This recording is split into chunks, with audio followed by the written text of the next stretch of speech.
It was a sunny Thursday morning when I left my home for a quick trip into town, expecting to return a few hours later to find everything just as I left it.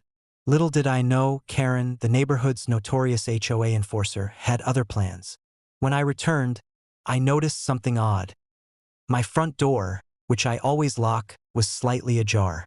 Cautiously, I stepped inside, only to find Karen standing in my living room, clipboard in hand, looking far too comfortable.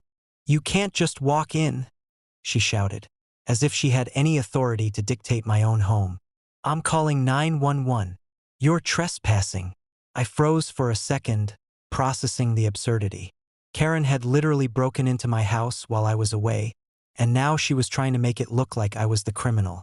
Calmly, I placed my keys on the table, took a deep breath and said, "Karen, this is my house. You are trespassing. Any further action on your part is illegal, and your 911 call will be considered false reporting."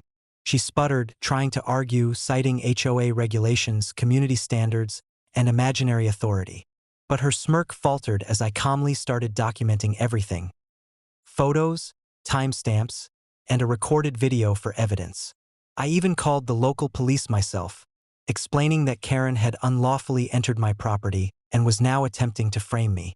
Within minutes, officers arrived and quickly assessed the situation. Karen's claims evaporated under the weight of the facts. She was formally warned for trespassing and filing a false report, and officers made it clear that any further intrusion could result in criminal charges.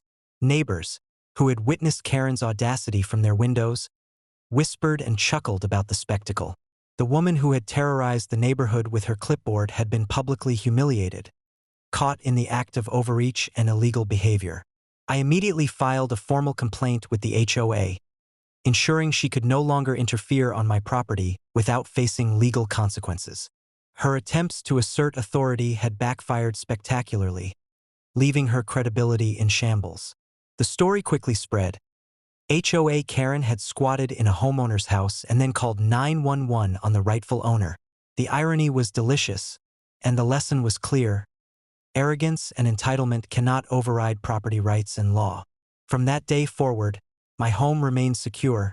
Karen avoided the property entirely, and every time I glance at the front door, I can't help but smile at the memory of her instant, well-deserved karma.